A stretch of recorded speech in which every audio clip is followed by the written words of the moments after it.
Então, boa tarde a todos, né? Primeiro eu queria agradecer pelo convite, eu acho que é um grande prazer eu poder estar aqui, estar com pessoas tão queridas, né? Que há algum tempo eu não via, né? A gente estava devendo já essa visita, né? E poder estar nesse lugar, né? De contribuição,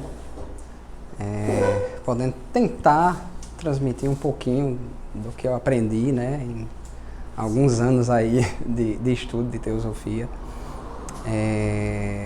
para vocês, né? Alguns pontos que eu acho importante a gente comentar antes de começar é o seguinte: essa palestra, essa fala, que na verdade é uma reflexão muito mais do que uma palestra montada. Eu costumo não gostar de palestras estruturadas, embora a gente tenha os slides e tal. Eu gosto de fazer mais uma reflexão, né? Que eu acho que permite que a gente consiga envolver mais o nosso entendimento, aquilo que a teosofia traz de sabedoria na prática da nossa vida, né? Então, na verdade, essa palestra ela foi montada como um início de um ciclo de conversas que a gente teve lá na Loja Teosófica, né? Lá na Loja Sirius, como palestra pública, né? Então, com o objetivo de conversar com pessoas que nem sempre estavam habituadas com a nomenclatura, com a maneira, né, com o teosofês, né, vamos dizer assim. Então, a gente teve cuidado, vocês vão ver que eu tenho um cuidado de tentar trazer essa nomenclatura de uma maneira mais leve, brincando um pouco com os conceitos, com o objetivo de fazer com que as pessoas compreendam de uma maneira mais tranquila, né? A gente sabe que existem pontos, existem questões, né, dentro da filosofia esotérica, que são bem profundas e às vezes é difícil a gente conseguir acessar, mas ao mesmo tempo é importante a gente trazer alguma coisa no sentido de que isso vai ser essencial para o entendimento, para a compreensão, né, do assunto, do tema. Então, eu vou tentar fazer da maneira como eu fiz lá, de uma maneira leve, mas tentando trazer alguns conceitos, talvez de uma maneira até um pouco diferente da que a gente está acostumado a fazer, né? Então, seria o início. Então, a gente vai trazer uma visão panorâmica sobre essa questão, né? Sobre a vida e sobre os aspectos da vida e como essa vida nos envolve e como essa vida ela evolui dentro desse universo manifestado, certo? Então, o primeiro ponto que a gente pode colocar é o que é vida, né? Conceituar um pouco a vida, né? Me parece uma missão bem complicada, né? E não é só para quem é filósofo, não é só para quem estuda teosofia. A ciência tem dificuldades em conceituar isso, né? É muito difícil.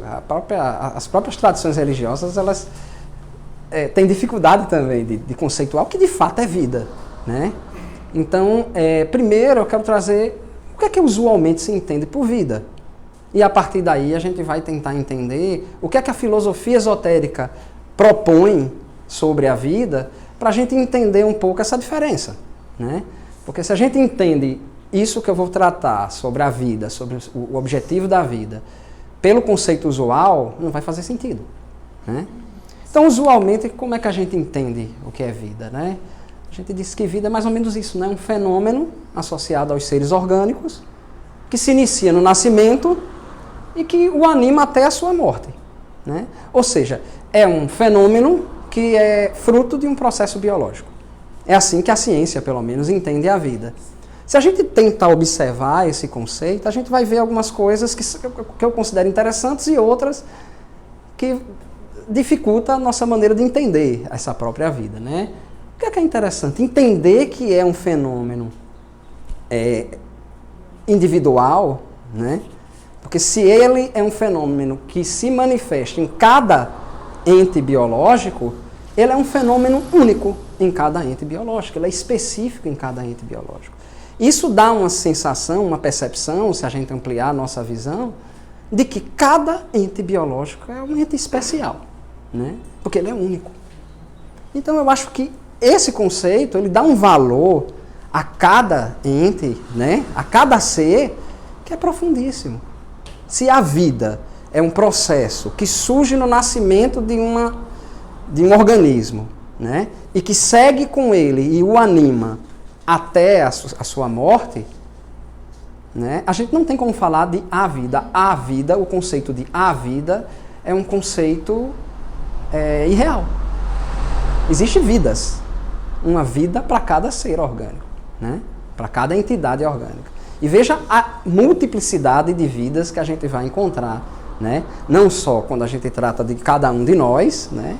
Como a gente trata de todos os seres em termos de espécies e de manifestações de vida. Então, isso é interessante. O que chama a atenção é porque nem tudo no universo é vida, né? Se a gente entender por esse conceito. Existem coisas que teoricamente não estão vivas, né? Então, isso que é não vida parece escapar um pouco do entendimento, né, do universo, ou desse conceito, porque o que não é vivo, quando a gente fala a vida, sobre o conceito geral de a vida, né, o que não é vida está excluído do que existe, é isso? Né? Então, diante disso, a gente tem algumas questões, né, sobre esse conceito, sobre o conceito de vida usual. Não é esse conceito que a gente vai tratar aqui, né? Porque a filosofia esotérica ela propõe um mecanismo diferente de observação para poder compreender as coisas. Se a gente olha através desse mecanismo, por exemplo, a ciência ela usa esse mecanismo, que é o mecanismo de observar a natureza, observar o que é externo, e através dessa observação e de como funciona aquilo que é externo ao ser, ele conceituar as coisas. A filosofia esotérica propõe um tipo diferente de observação. Ela vai propor que a gente observe internamente, tentando afastar um pouco as flutuações do que é externo, para permitir que a gente encontre o que é a essência da nossa natureza e, a partir daí, comparar essa essência com o que é externo. Consequentemente, o resultado de conceitos e de percepções através desse mecanismo vão ser diferentes. Eles vão alcançar um pouco mais o que é íntimo, um pouco mais o que é talvez menos transitório, né? E é isso que a gente vai ver quando a gente tenta entender o que seria a vida dentro desse conceito, dentro do que a filosofia esotérica propõe, né? O primeiro ponto é que a vida surgiu antes dos conceitos. Antes de que o primeiro ser humano surgisse, né? E, consequentemente, o ser humano tivesse a capacidade de observar o que é externo, analisar, estudar, experimentar e concluir, a vida já existia, né? Então, esse é um ponto importante para a gente conceber. Então, essa vida que existiu antes dos conceitos, que vida é essa, né? O que a teosofia propõe é que a vida seria o quê? Um aspecto do cosmos, né, caracterizado por um conjunto de questões, de propriedades, vamos dizer assim. Primeiro, unidade. Então, a vida, a partir desse princípio, ela não vai ser algo separado. A vida vai surgir como algo profundamente unificado. Quando a gente tenta entender, vamos tentar entender pelo conceito vamos dizer assim, com um conceito mais aceito, né, pela própria ciência, né, o Big Bang, né? Se você tenta entender que a vida surge a partir de onde tudo surge, vamos considerar o Big Bang como princípio, né? Se aquele Big Bang é o início, se aquela explosão, ela traz tudo ao universo, ela vai trazer a vida também ao universo. E essa vida, consequentemente, ela estava ali, manifestada em unidade com a estrutura do que seria o Big Bang, né? No momento da manifestação, no momento em que esse Big Bang jorra o nascer desse universo, a vida também se manifesta. Só que essa vida, ela vai ser una. Essa vida, ela não vai estar separada, né? E aí a gente começa a ver já uma contradição medonha, né? Porque como é que uma vida que é una, como é que uma vida que está em todo o universo, unificada, sem separatividade, ela pode ser a mesma vida manifestada no interior de cada entidade orgânica e, consequentemente, sendo individualizada, né? Como é que isso vai acontecer? Eu acho que é isso que a gente vai precisar entender para que a gente possa perceber qual é o objetivo da vida, pelo menos nessa manifestação, né? Mas a primeira propriedade da vida que a gente precisa compreender é essa, né? Para a gente entender essa diferença, eu sempre faço uma comparação bem boba, mas que às vezes passa batido, né? Todo mundo gosta do mar, né? Eu acho que ninguém... O mar é uma coisa... Não gosta do mar? Eu amo. Ah, tá. Então veja só, né? A água que está no mar é a água do oceano, né? A água do mar, não é isso? Se eu pego um copo e boto no oceano e tiro, essa água que está dentro do copo é água do quê? A água é do mar. Mas ela está separada do mar. Ela está na forma do copo. Já não é mais do mar. Já não é mais. Ela continua sendo do mar.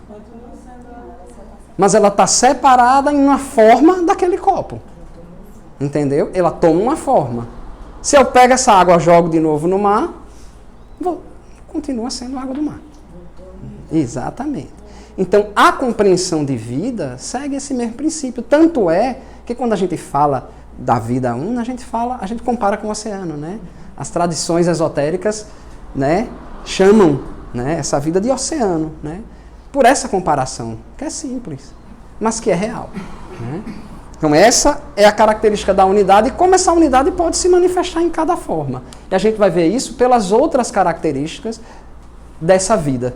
Por exemplo, eternidade e ciclicidade, né? Seria uma outra característica dessa vida. Ela é eterna porque ela se manifestou lá no Big Bang e ela vai continuar existindo no decorrer da experiência, né, desse universo. Mas ela é cíclica, porque ela também obedece certas leis. Então ela surge, ela se manifesta, depois ela retorna, e depois se manifesta de uma outra maneira, e retorna sempre de uma maneira diferente, né? É a história, novamente, do copo. Se eu boto uma substância dentro desse copo da água do mar, né? Quando eu for jogar de novo a água para o mar, a substância não vai junto com a água, né? Então o mar jamais será o mesmo depois disso. Não é verdade? Então, de certa forma, a presença da ciclicidade permite que a experiência ela se torne também una de ciclos em ciclos, né? Mas a vida ela tem essa característica. Uma outra característica da vida é a multidimensionalidade, né? A vida que se manifesta a princípio, essa vida una, teoricamente, a gente não consegue encontrar ela aqui, né? Nem sentir ela aqui, né? A gente está cada um num corpo experimentando essa vida através do corpo e a gente naturalmente a gente não consegue perceber essa unidade porque eu estou dentro de um corpo, você está dentro de um corpo, está todo mundo separado, né? Então, essa vida una, ela se manifesta, mas ela vai se manifestando em diversas dimensões. E a cada dimensão que ela vai se manifestando, ela vai ganhando uma forma, ela vai ganhando uma característica, que a partir de um dado momento se torna uma característica individualizada. Então, de acordo com a manifestação dessa vida nessas dimensões, que segue de um plano mais sutil para planos cada vez mais densos, até chegar no nosso, né? A vida ela vai ganhando tonalidades e formas que vai gerando características específicas para cada uma dessas dimensões, né? Então, se a gente olha a vida agora separada, né, sem a gente conseguir ter essa noção da unidade, né, é porque nesta manifestação, nesse plano mais denso, a vida toma uma forma e uma tonalidade que gera essa percepção.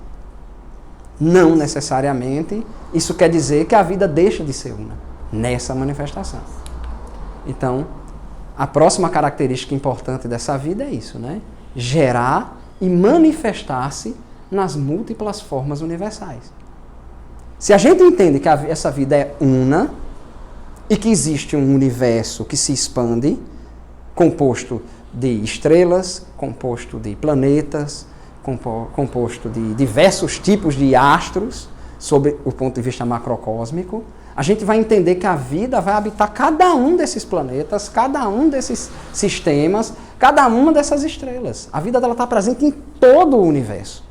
No entanto, ela só consegue gerar, vamos dizer assim, uma percepção de vida, né, nos ambientes ou nos locais em que existem formas apropriadas para isso, né?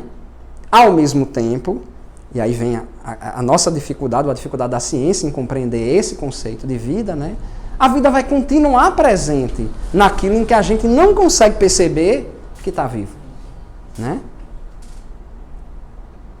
Então isso é importante, porque cada forma ela vai se manifestar ou vai se expressar, ou a vida vai se expressar a partir das formas que ela tiver acesso. Então, numa pedra, a vida se manifesta. Mas na pedra, a forma pedra gera uma propriedade para a vida que é específica da forma pedra. Nós, humanos, olhamos para a pedra e dizemos, não acho que tenha vida ali, né? Mas quando a gente vai investigar de uma maneira mais profunda, quando a gente vai investigar dentro dessa percepção, uma percepção esotérica, dentro de uma percepção em que você olha para o interior, onde você olha para a vida a partir de uma visão interna, você vai encontrar a vibração da vida nos locais onde que a vida aparentemente não estaria aos nossos olhos, né? E a vida está em constante evolução, né? E essa manifestação pluriforme da vida, o fato dela estar presente tanto na natureza do planeta Terra, né, como em cada parte, né, cada aspecto do nosso planeta, né, é uma maneira da gente perceber o quanto a vida está forçando as formas para que essas formas se manifestem cada vez de uma maneira mais adequada, complexa, no sentido de expressar a natureza essencial dessa vida. Certo? Então a gente vê essas características. São essas características que mais ou menos perfazem o que a gente pode entender por vida quando a gente olha por esse olhar, né? Por esse lugar, que é o lugar da filosofia esotérica, né? Unidade, eternidade, ciclicidade, multidimensionalidade, gerando formas e se manifestando dentro dessas formas, forçando essas formas a evoluir para que essas formas consigam manifestar cada vez mais plenamente os aspectos dessa vida, certo? Então, assim, veja só, gente. A partir daí, a gente vai entender que a vida ela tem dois movimentos. Ela passa a ter dois movimentos nesse sentido. Ela tem um movimento que vai seguir dessa unidade até a individualidade, e depois um movimento no qual ela vai sair dessa individualidade e vai também se forçar, né? A vida vai forçando as formas para resgatar a percepção dessa unidade, mas dentro de um aspecto diferente, né? Que é manifestando plenamente neste plano todos os aspectos que a vida teria lá na essência. Então ela sai da essência em direção à materialidade e sai da materialidade em direção à essência, gerando todo esse movimento, né, de formas que cada vez mais expressa a plenitude do que é a própria vida, né? Na filosofia esotérica a gente divide esses dois estados, né? A gente chama de senda da ida, né? Que se chama o da descida, que chama Pravrimarga, e a senda do retorno, ou da subida, né? Eu não gosto do termo descida e subida, porque é como se descer a gente sempre dá uma conotação meio negativa, como né? Se escada, ou como se tivesse escada, né? Por isso que eu digo, é uma ida e uma volta. Vamos tentar ver assim, né?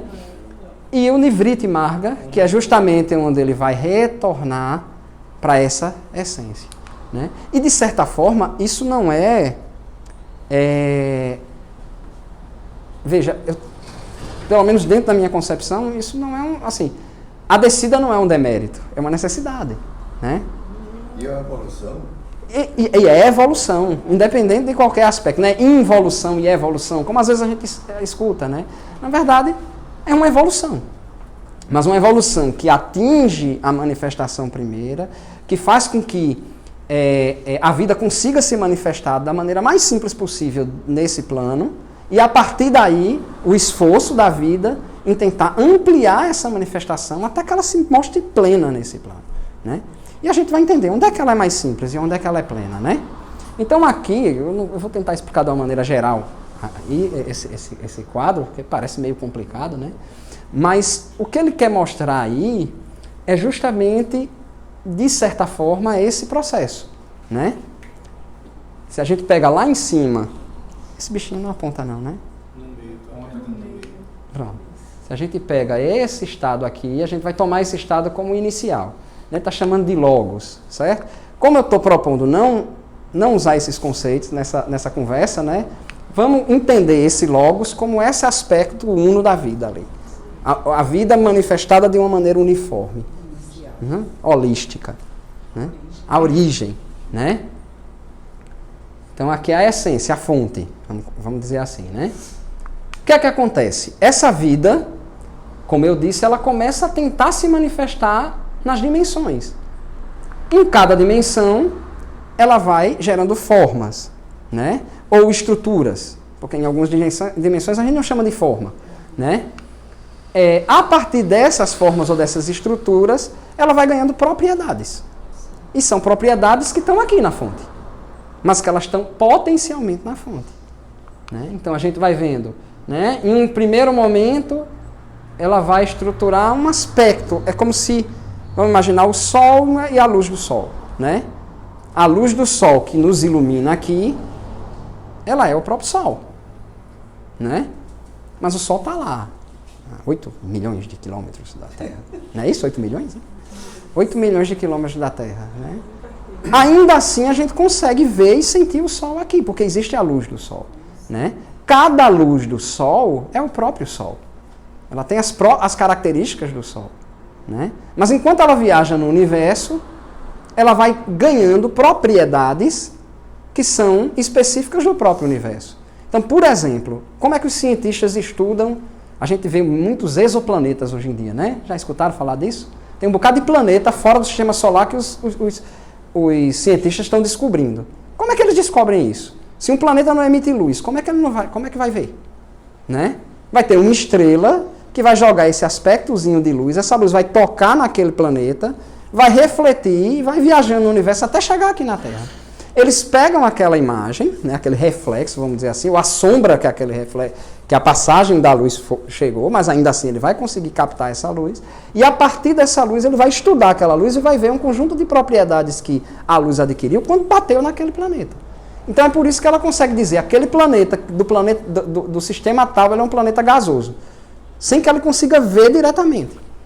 Porque quando ele pega aquela luz, ele consegue identificar dentro da luz, né, exatamente as características daquele planeta.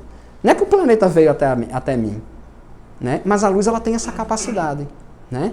E é por isso, veja, essa fonte ela carrega dentro de si todo o potencial. Essa luz, melhor, ela carrega dentro de si todo o potencial da fonte. Só que é um aspecto dela só. É o que a gente chama de mônada, né? Essa mônada, né, que é vida manifestada do mesmo jeito, ela vai descendo nas dimensões cada vez mais densas e vai ganhando propriedade. Ela pega nessa dimensão aqui e ganha uma propriedadezinha, né? Integralidade, né? Vontade. Ela vai, desce naquela outra, capta uma outra propriedade, que é unidade, percepção de unidade, né? Ela chega nessa outra dimensão, ganha uma outra propriedade, que é a propriedade cognitiva, vamos dizer assim, né? Percepção, né? Capacidade de perceber, e aí é aqui que traz-se o pensamento, a mente, a contemplação, todos esses aspectos, né? Volição, né? Então você tem esses três aspectos iniciais que vão surgindo quando a vida vai descendo. Nesse ponto aqui, a vida vai trazendo, vai seguindo dimensões e dimensões, né? Cada vez mais densas. E gerando manifestações. né? O que acontece é que esses três aspectos a gente vai chamar de superiores, né? Embora a gente não estava tentando não chamar de superior e inferior, aqui a gente vai chamar, certo? Esses três aspectos inferiores, vontade, compaixão, percepção de unidade e os aspectos da mente, esses aspectos eles vão ficar esperando que a vida comece a gerar formas capazes de manifestá-lo para que, a partir daí, essas formas sejam aptas a recebê-los, certo? Então, a vida vai dando forma aqui no reino mineral, né, vai gerando forma. Ele diz aqui que os minerais contêm as sementes da energia, né? Porque é a partir do mineral, a partir desse movimento, né, da vida dentro do mineral, que vai surgindo o movimento da energia. A matéria, o mineral está lá, paradinho, né? Você vê o movimento do mineral quando você estuda ele, né? Estuda ele profundamente. Ele só aparenta essa estabilidade, mas a vida ali está se movendo. E ela precisa de uma força tão grande de movimento, né, que essa força que a vida gera cria essa semente dessa energia, né? Mas aí o que é que acontece, né? Esses minerais, veja, eles são absorvidos pelos vegetais, não são? Né? A terra está lá, a raiz pega esse mineral e leva esse mineral para dentro do reino vegetal.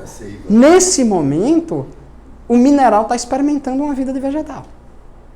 Não é? Não é isso? De certa forma. Né? Então, é justamente isso. Né? E o próprio vegetal precisa desse mineral para ter energia. Não é assim? Né? Eu digo, alguém já teve anemia aqui? Quando a pessoa está com anemia, a pessoa tem energia? Né? Porque falta ferro. Então, a energia vem de mim ou do ferro? Do ferro. Né? Então, de certa forma, na minha vida, a vida do ferro me ajuda para que eu possa ter energia. Não é isso? Então, veja como a vida também está nos minerais. Né? Nos vegetais, aí o que é que acontece? Ele diz aqui que os vegetais contêm a semente do desejo. Porque são os vegetais que vão começar a manifestar primariamente a sensibilidade. Não é isso? Então, assim, hoje em dia se fala da consciência das plantas, né?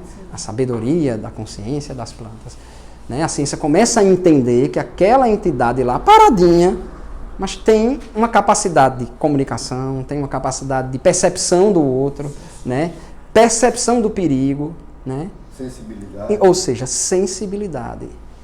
Então, o reino vegetal, ele oferece para aquela vida os princípios das sensações, né? E a gente segue adiante, né? Porque, de certa forma, a próxima fase, os animais, elas também precisam dos vegetais, não é verdade? E dos minerais, né? O que é que acontece? Essa sensibilidade nesse estado aqui, ela vai ser mais do que simplesmente uma sensação, ela vai ser o próprio desejo, né? Então, os animais são seres de impulsos, de diversos desejos, né? E de desejos inicialmente não controlados, né? Que a gente chama de instinto, né? Então, é nesse animal que esse desejo está manifestado, mas ao mesmo tempo, as sementes da mente vão surgir nesse animal. Então, a vida está forçando o animal cada vez mais a se expressar não só através dos instintos, né? Mas com um grau de percepção que permita a ele ter uma consciência. Essa consciência se manifesta nesse estado, que é o estado humano, né? Ou é autoconsciência, né? Expressa essa autoconsciência, de fato. Então, essa autoconsciência vai estar presente aqui. E é aqui, veja, eu gosto desse movimento aqui, porque é aqui, justamente em Manon, que Manas vai estar representado, né? É onde a mente começa, o princípio da mente vai começar a se manifestar. Isso. E esse princípio vai gerar o pensamento. E o pensamento e a autoconsciência vai despertar dentro de um corpo. E aí ele vai dizer, eu sou separado. Eu existo, mas eu sou separado. Né? Então, a ilusão, ela surge no mesmo momento em que a mente desperta no corpo. Né? Então, a gente carrega essa ilusão, né, desde o princípio. Né? Ou seja, o karma da ilusão está conosco desde o início da manifestação. E essa busca, porque a vida continua forçando esse indivíduo, agora, né, a se manifestar de maneira mais clara. Só que aqui, veja, o processo, a gente já está nesse retorno, né? Então, nessa condição, a busca é autoconsciente e vai permitir com que nós, enquanto seres humanos, comecemos a buscar, através desse instrumento, que é a mente, a compreender a vida no seu aspecto mais essencial. E é por isso que a filosofia esotérica traz para a gente uma percepção de vida que nos é mais útil do que a percepção de uma visão apenas externa.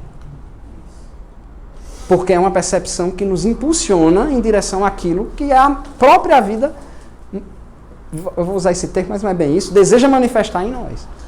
Né? Que é essa percepção mais plena. E diante dessa percepção, que é um despertar, né, um indivíduo começa a compreender o mundo, mesmo individualizado, mas com a consciência da unidade. E a partir daí ele vai conseguir acessar um estado que vai permitir com que ele perceba a integralidade de tudo. Que perceba que ele é um aspecto manifestado, mesmo individualizado, daquele todo, daquela fonte que estava ali imanente. Né? Pode passar um autodidata, né? No sentido de ele... Isso, exatamente. Ele passa a forçar o processo, ele passa a ser sujeitativo também nesse processo. Né? Inclusive... Porque estão para baixo. Isso daqui, na verdade, é a influência do Logos. Entendem? Uma atração. Há uma atração, exatamente. A própria fonte o tempo todo está vibrando, conclamando aqueles seres a seguirem, a perceberem. Isso é que gera a insatisfação, a angústia, às vezes, essa sensação de não é suficiente. Né? O tempo todo, né? Na vida, a gente não é suficiente, isso que eu estou vivendo não é suficiente. Né? Essa sensação de que falta, que aí é onde Freud entra com todos os, né? todo o ensinamento dele. Todas as frustrações. Isso.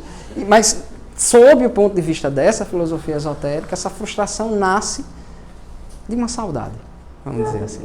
Né? De uma sensação, entendeu? De que existe algo íntimo que nos une. Né? Então, a vida ela segue esse princípio dentro desse processo todo. Isso é que a filosofia esotérica propõe, né? Quando observa essa vida nesse aspecto, através de olhos que olham para o interior. O interior de si, que é o interior de cada coisa, ou de toda coisa. Né? Aqui é a mesma coisa, certo? A mesma história, sendo que montada de um jeito diferente. Né? Então a vida segue nesse processo. Né? Aqui em cima existe um plano divino, esse plano paranirvânico, é onde está a mônada, né? O plano nirvânico, que é onde está a Atma, o plano búdico, onde está o aspecto da unidade, né? O crístico, né? O plano manásico, onde você tem a mente, né? E aí ele divide em dois aspectos, né? A mente sem forma e a mente com forma, né? O plano astral, que é o plano das sensações, das emoções, e o plano físico. O objetivo da vida vai ser descer por esses planos, manifestar-se aqui, evoluir nessa manifestação para que essa fonte aqui esteja presente aqui em sua inteireza. Né? Então o processo segue da mesma maneira. Primeiro descendo. Quando desce, ele alimenta estruturas, aspectos. Ele gera formas ou estruturas nesses planos. Né? Então, ele chama de primeiro reino elemental, segundo reino elemental, terceiro reino elemental. São estruturas que manifestam vida em cada um desses planos. Só que essas estruturas, elas estão se manifestando em direção à densificação. Elas estão gerando maior densidade, né? Isso, por que isso é importante? Porque eu tenho um corpo mental, não tenho? Né? Nesse outro lado aqui, no humano, ó, pode ver, ó, a gente vai gerar um corpo nesse plano, no plano mental, né? Se eu tenho um corpo mental, esse corpo mental é feito de quê? Ele é feito de matéria do plano mental. Se a matéria, se tudo é vivo, se a gente compreende que tudo é vivo, a matéria do plano mental também é viva. Só que essa matéria viva do plano mental, ela não quer evoluir para cima, ela quer evoluir para baixo. É o destino dela. É o destino dela. Então o nosso corpo mental, ele tende a manifestar ou a pedir ajuda, vamos dizer assim, a gente, para que a gente vivencie experiências que ajudem ela a densificar. Então, enquanto seres autoconscientes, buscando evoluir, a gente tem que reconhecer isso na gente. Que um aspecto do nosso corpo quer que a gente vá para gandaia mesmo. Quer que a gente entre no estado de... Não é verdade? Né? E aí é no desejo, aí é o corpo que pede comida, quer se alimentar e só gosta de coisa que... Né? Só gosta de comer, assim, coisa que... Vai um docinho, meu Deus do céu. Quem está com fome é o elemental ou eu? Essa é a questão. Né? A gente tem que sempre questionar isso. Né? Quer dizer, o corpo ele está com fome porque ele precisa de alimento. Né? Mas nós, como seres autoconscientes, a gente tem que olhar e dizer, calma, ele está com fome porque ele precisa de alimento. Como é que eu vou alimentar ele de maneira que ele se mantenha, mas de que maneira que ele seja útil para a minha missão, para o meu objetivo? Né? A ideia é essa.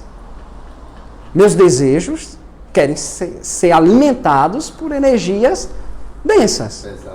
Eu, como um ser autoconsciente, tenho que parar e dizer de que maneira eu posso alimentar os meus desejos, mas para que ele também seja útil para a minha tarefa, minha difícil tarefa de perceber a vida de uma maneira mais ampla. Né? E assim com os pensamentos, e assim por diante. Entendeu? Então veja, ó, o mineral, olha, é como ele disse, né? O mineral está aqui, ó. Ele é meramente físico, né? Ele tem uma pontinha de sensação, que é estimulada no vegetal. Veja que no vegetal essa sensação começa a evoluir. Quando olha, esse é a cor de rosa, né? Aqui, né? Olha. Enquanto o vegetal vai chegando até essa ponta aqui, ó, ele continua sendo vegetal. Quando ele atinge esse estado, aí ele vai ser animal. Então a vida passa a animar, a vida que animava essa estrutura passa a animar essa estrutura, esse corpo, essa forma. Que vai ter um corpo, né, um duplo desse corpo, né, mais sutil, e as emoções. E vai ter uma pontinha de pensamento. Exatamente. Aí a vida, com essa pontinha do pensamento, vai cutucando essa ponta de pensamento para que o animal comece a desenvolver isso, a mente. Quando ele chegar a esse ponto aqui, aí já está formado aqui o que a gente chama de individualidade, né? Mente, emoção e vida física e corpo, né? Unidos. Aí, aquele aspecto lá, que eu mostrei aqui, né? Esse triângulo aqui com 3 chaminhas, vai conseguir se manifestar aqui, ganhando morada aqui, né? E aí vai surgir a autoconsciência, certo? E essa autoconsciência vai puxar novamente esse ser humano em direção a essa estrutura, que é uma estrutura mais plena, veja, né? É uma estrutura que se manifesta desde a mônada até o espírito, até o mental, certo? E isso é que é, vamos dizer, a estrutura do sobre-humano, né? Do mesmo jeito, ó. Aqui só mudou porque aqui está o ser, né? Que atinge essa percepção, né? Vamos chamar de percepção universal, né? Como a gente tem aqui. Então, no ser humano, como é que isso acontece? Então, se você tem essa evolução, se a gente tem a vida forçando essa manifestação, animando esses corpos e permitindo que esses corpos cada vez mais expressem os aspectos da vida de uma maneira mais plena, no ser humano, isso vai aparecer, vai se manifestar, sendo que com alguns limites, certo? Eu vou mostrar isso, na verdade, como eu disse, A ideia é tentar mostrar de uma maneira geral, porque a proposta lá era um ciclo de palestras. E aí, no ciclo, a ideia é pegar de uma maneira geral e depois avaliar ponto a ponto, né, particularmente. Cada um daqueles pontos, né, eternidade, ciclicidade, aí na parte de ciclicidade a gente tem uma palestra que era o ser humano e os ciclos da natureza. Na parte de multidimensionalidade, aí a gente estudava os planos e toda a história da vida através desses planos. Na parte de evolução, a gente tem a evolução da consciência, da vida e da consciência. A gente tentou fazer dessa maneira, para permitir que a gente pegasse o geral e depois fosse olhando para cada parte. Né? Então não se assustem com essa imagem. Eu só quero mostrar para vocês uma coisa aqui. Né? Eu adoro essa imagem, de Narajadasa. Né? O que acontece é o seguinte, eu quero que a gente olhe para esse círculo aqui. Porque para esse círculo, para essa esfera, né? Que é a esfera onde a gente atua, de certa maneira. Nosso corpo físico humano, ele vai ter um cérebro, que ele tem uma estrutura capaz de captar, certo? Cognitivamente, ou perceber o mundo, né? Até um limite, certo? E esse limite qual é? Ops, passei. É esse aqui, dessa esfera. O limite da própria individualidade, o limite da personalidade, certo? Então, é como se nós, enquanto corpos, né, a gente não tivesse a habilidade ainda de perceber, por exemplo, essa outra esfera, que tem uma percepção intuicional maior, que toca na visão integral do mundo, né, que olha o mundo de uma maneira una. Né? A gente não consegue com o nosso corpo, certo? O nosso cérebro não consegue captar isso adequadamente. Né? Então, a nossa experiência do dia a dia não vai permitir que a gente tenha essa percepção. Entende? Se a gente continuar vivendo as coisas do dia a dia, naturalmente, tal, a gente não vai conseguir conquistar essa percepção. Certo? A gente vai precisar de um esforço para a gente conseguir essa percepção, que é justamente a de sentar o corpo, olhar para ele, permitir que ele silencie as manifestações que são típicas dele, inclusive tanto no aspecto físico, como no aspecto de sentimentos, quanto no aspecto de pensamentos. E a partir daí, a gente vai conseguir notar a conexão que a gente tem com essa outra realidade que também está em nós. Essa conexão, essa percepção, é que vai permitir que a gente consiga, no decorrer da nossa vida, nesse corpo, notar, sentir aquilo que essas outras esferas nos trazem. É daí que vem a intuição. É daí que vem, às vezes, aquela capacidade do indivíduo, num estado meditativo, de perceber o universo de uma maneira plena. Né? Mas só através disso. Né? É preciso esse esforço. Porque às vezes a gente acha que não, eu vou viver e vou me esbarrar um dia com isso. Não vai esbarrar. Se não houver esse esforço, se não houver essa necessidade de sentar, de meditar, de tentar praticar, entendeu? A gente vai continuar girando dentro das experiências desse corpo. Né? A gente precisa desse cuidado. Né? É por isso que é importante, porque se nós, como seres humanos, temos o objetivo, a partir da manifestação da vida, de seguir um passo adiante, esse passo adiante é em direção à unidade. E seus aspectos, né? A compaixão que a unidade traz. A percepção da unidade faz com que eu olhe para o outro e diga, não há diferença. Né? As diferenças estão num plano que é dos conceitos. E o plano dos conceitos, eles mudam. São totalmente transitórios. Né? É temporal. Né? Então, eu preciso olhar para dentro de um outro aspecto. Né? Que é esse aspecto interior. E é por isso que a filosofia esotérica é um instrumento tão valioso para quem quer se apropriar desses conceitos ou dessas práticas. Né? Então, de certa forma, a gente conclui que qual é o objetivo da vida, então, nessa manifestação? Em qualquer que seja as formas habitadas pela vida, né, ela sempre busca uma coisa, que é o quê? É evolução. Né? Então, a evolução é o objetivo da vida, da manifestação. Os mecanismos dessa evolução vão ser complexos e profundos. mas nos integram num plano muito mais amplo que os nossos conceitos, ideias e proposições individuais podem gerar.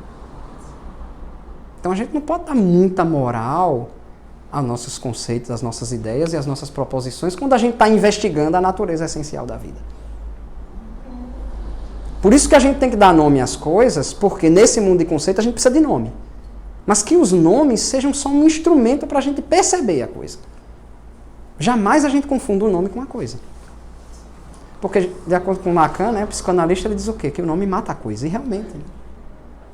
Se a gente entende que a coisa é um nome, acabou. Se eu digo que isso é uma cadeira, ela deixa de ser tudo que ela pode ser para ser uma cadeira. Entende? Então, se a gente acredita que a nossa concepção, a nossa percepção do universo, de tudo que está interno, de tudo que é esotérico, está nas palavras e nos conceitos que a gente vai aprendendo, entendeu? A gente matou o que é eterno. A gente matou. A gente vai ficar preso só nas palavras e nos conceitos, né? Então a experiência ela precisa ultrapassar isso, né? Porque só não é exotérico. No entanto, se nos voltarmos para nosso interior com dignidade e amor, perceberemos o vibrar dessa natureza divina. Tá vendo os raiozinhos lá, né? Chamando compassivamente por nós. É a voz do silêncio nos recordando dos motivos que nos trouxeram aqui, né? E aí para quase terminar, eu trago essa passagem, né, da parábola do filho pródigo, que eu acho muito legal. Que é a parábola daquela, quer dizer, a gente viu todo o processo, né? No momento, aquele processo da descida, eu não vou voltar para lá não, mas vocês lembram, né? Da fonte até o mineral, vê que trajetória danada, né? Sofre, se esbarra, não sei o que, e vai e começa a forçar a natureza para crescer, para se desenvolver, gera autoconsciência, da autoconsciência começa a purificar essa autoconsciência, começa a despertar mais plenamente, para se manifestar de uma maneira mais integral, né? E aí quando se manifesta aí, ele está de volta, né? Ele retorna a essa essência, né? E a parábola do filho pródigo trabalha exatamente com isso. Esse é o fim, né?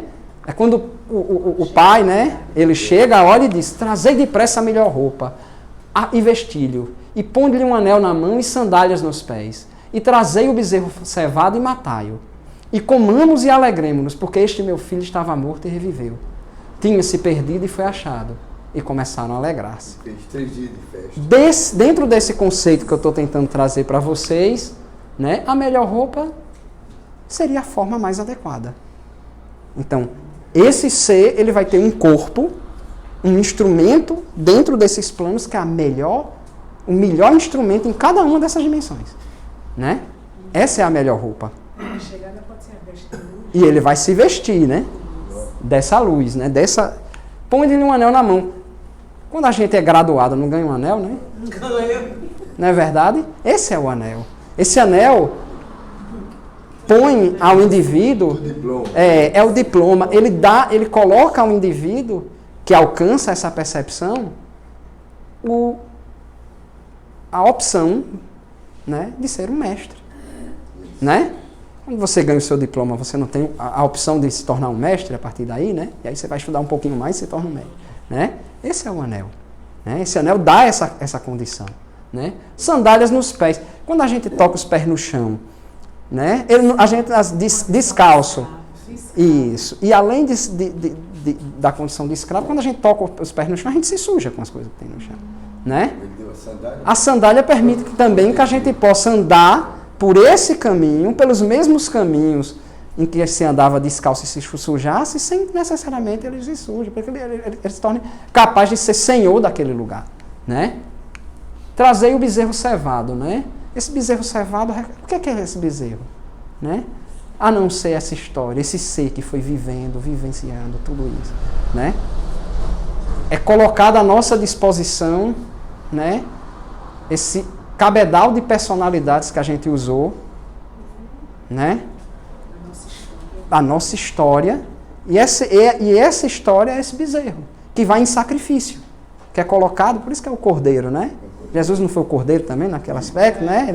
Do mesmo jeito, esse cordeiro em nós é a nossa história, aquilo que sofreu, aquilo que passou por todos os processos, e que no fim é entregue a gente, para que a gente possa absorvê-lo, para que seja capaz de perceber essa condição. Então, comer e alegrar aqui significa isso. Né? Matar o bezerro significa, não, agora você não é mais aquilo.